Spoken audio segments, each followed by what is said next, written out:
Hello friends, good morning everyone. आज हम लोग पढ़ेंगे चैप्टर 14 भारतीय भवन पब्लिकेशन का घन तथा घनमूल, जिसे इंग्लिश में क्यूब्ड एंड क्यूब बोलते हैं।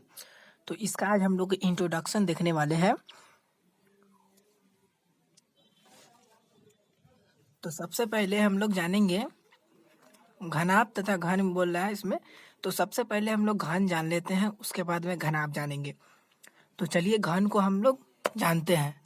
देखिए यहाँ पे घन का हम लोग फिगर बना लेंगे।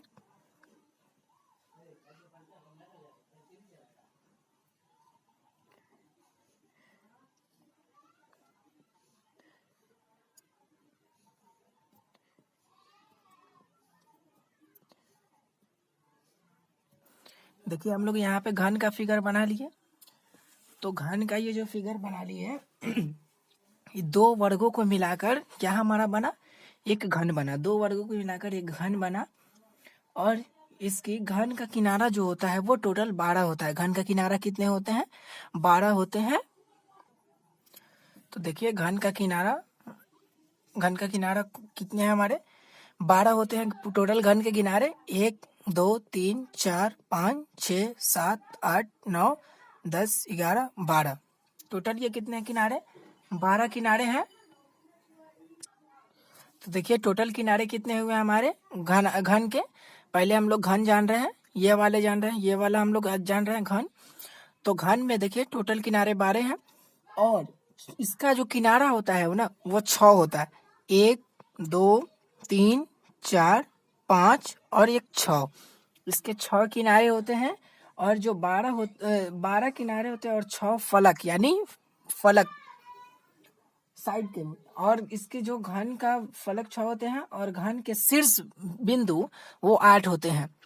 1 2 3 4 5 6 7 8। घन के शीर्ष बिंदु 8 होते हैं। तो ये आपने लिखे। और ये जो घन जो होता है, सबसे पहले याद रखिए घन जो होता है वो, यानी घन जो होता है वो 3 डिमेंशनल होता है। इसे 3D से सूचित करते हैं। और इसको दो वर्गों को मिलाकर ही एक हमारा घन तैयार होता है। दो वर्गों को मिलाकर एक घन तैयार होता है। तो चलिए हम लोग घन से जुड़े फॉर्मूलों को लिख लेते हैं, जान लेते हैं घन का फॉर्मूला।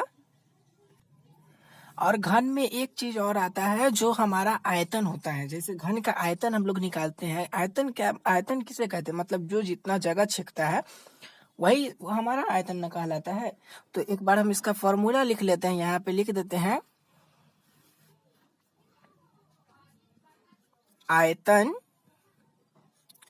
आयतन को इंग्लिश में वॉल्यूम बोलते हैं। क्या बोलते हैं? वॉल्यूम। तो इसको हम परिभाषित करेंगे, लिखेंगे कि हम घन किसे कहते हैं। तो यहाँ पे लिखेंगे कि जो वस्तुएं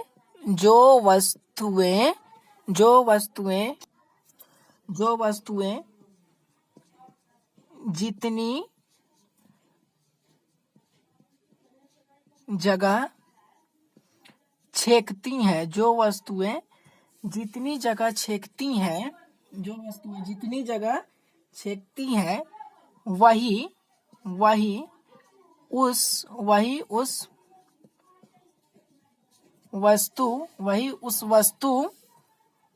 उस वस्तु का आयतन कहलाता है। क्या कहलाता है? आयतन कहलाता है। यानी हम परिभाषा इसका लिखे, आयतन का परिभाषा लिखे कि जो वस्तुएं जितनी जगह छेकती हैं वही उस वस्तु का आयतन कहलाता है। आयतन का मतलब जो वस्तु जितना जगह छेके।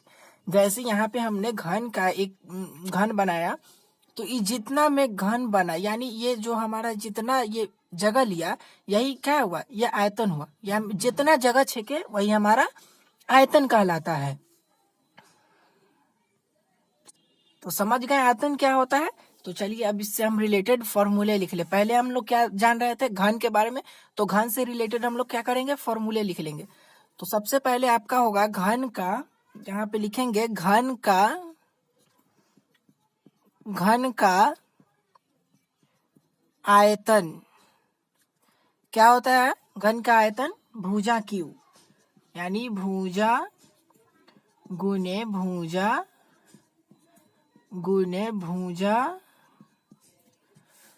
बराबर भुजा क्यूब।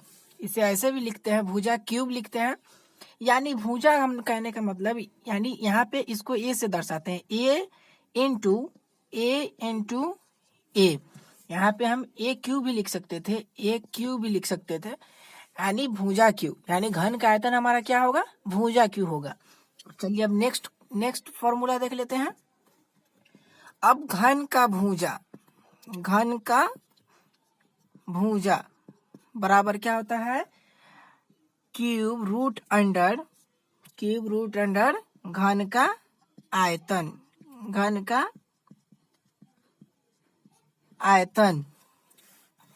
घन का भुजा क्यूब रूट अंडर घन का आयतन। अब नेक्स्ट फॉर्मूला देख लेते हैं। घन का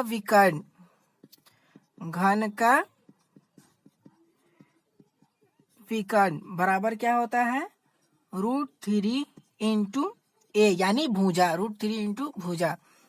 और फिर नेक्स्ट देख लेते हैं घन का संपूर्ण पृष्ठ का क्षेत्रफल, घन का संपूर्ण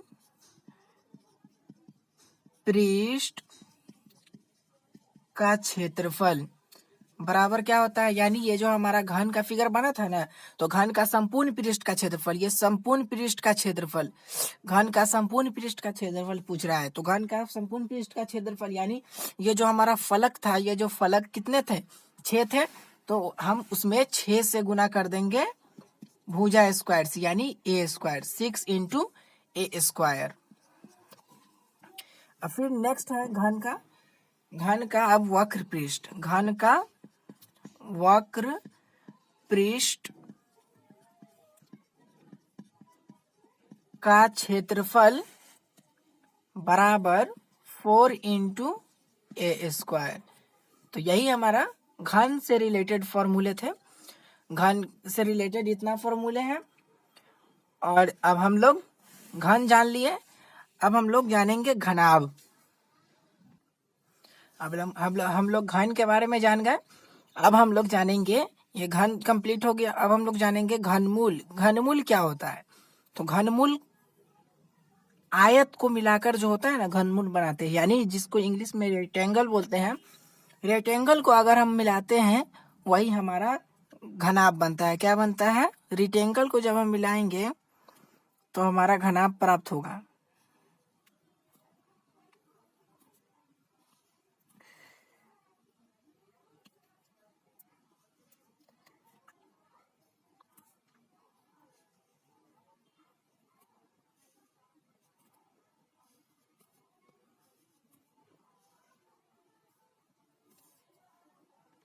देखिए यहाँ पर घनाभ का फिगर गलती बन गया था, यहाँ इस तरह से बनेगा।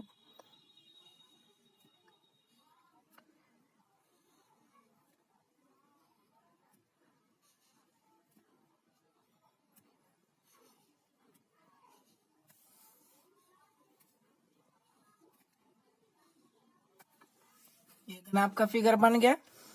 अब घनाभ में जो होता है दो आयताकार, यानी दो आयताकार को मिलाने पर हमारा क्या तैयार होता है? घनाभ। यानी आयताकार कहें तो रेक्टेंगल को मिलाकर हमारा घनाभ बनता है। घनाभ का किनारा जो होता है वो कुल 12 होता है। घनाभ का किनारा कितने होते हैं? कुल 12 होते हैं। घनाभ के किनारा 12 होते हैं। और घनाभ के जो फलक हैं, ये जो फलक दिख रहे हैं आप, ये जो फलक इसका दिख रहे हैं, ये फलक जो होते हैं घनाभ के 6 होते हैं।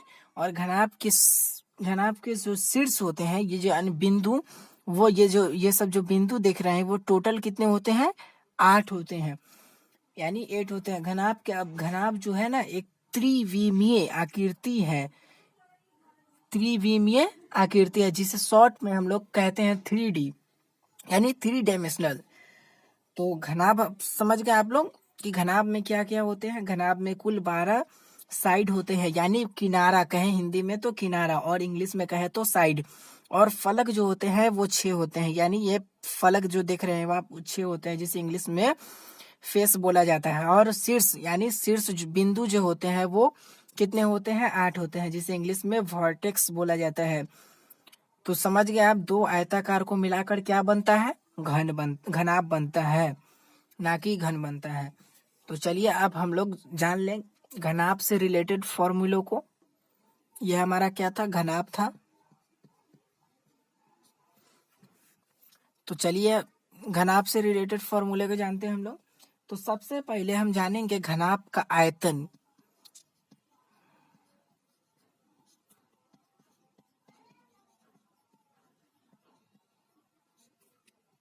तन बराबर, ये इसका जो होता है ना, ये इसका लंबाई होता है, इसे L से सूचित करते हैं। और ये इसका जो होता है चौड़ाई होता है, इसे B से सूचित करते हैं। और ये वाला हो इसका ऊंचाई, यानी इसे H से सूचित करते हैं। तो यही हमारा घन का जो आयतन होगा, घन का आयतन क्या होगा? L into B into H, यानी लंबाई गुणे चौड़ाई गुणे ऊंचाई।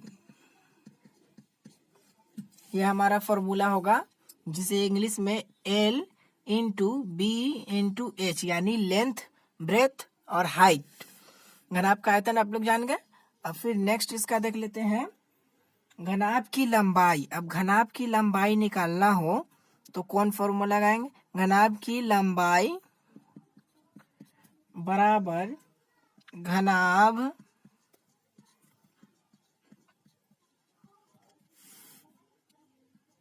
का आयतन बट्टे, घनाभ की लंबाई ने निकालना है तो घनाभ का आयतन बट्टे चौड़ाई गुणे ऊंचाई। अब नेक्स्ट देख लेते हैं, अगर घनाभ की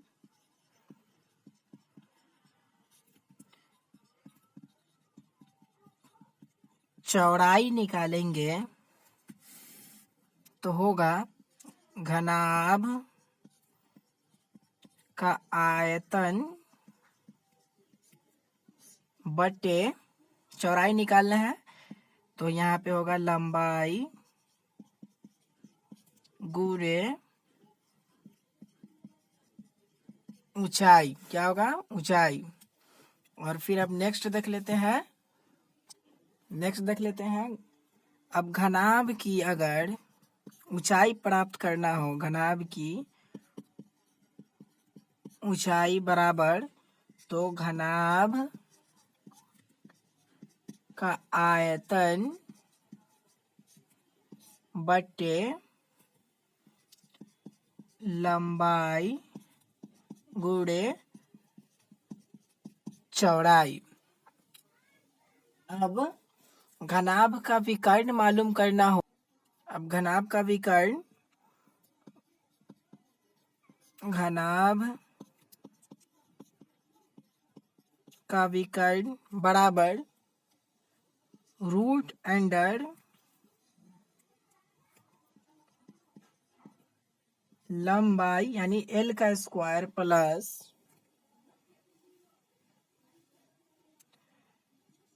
चौड़ाई यानी B का square root under L square plus B square, यानी ऊंचाई का स्क्वायर। तो root under L square plus B square plus H square, इसको L B और H यानी L B और H बोलते हैं, यानी root under L square plus B square plus H square. अब अगर घनाभ का संपूर्ण पृष्ठ का बात करें तो घनाभ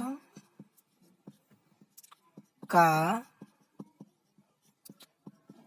संपूर्ण पृष्ठ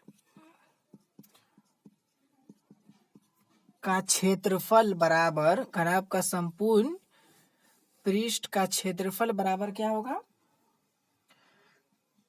2 into L into B plus, यानी L इंटू बी कहने का मतलब लंबाई गुने चौड़ाई, और फिर B into H plus L into H, यानी लंबाई गुने चौड़ाई प्लस चौड़ाई गुने ऊंचाई, प्लस ऊंचाई गुने चौड़ाई गुने ऊंचाई, यानी 2 into L into B plus B into H plus L into H.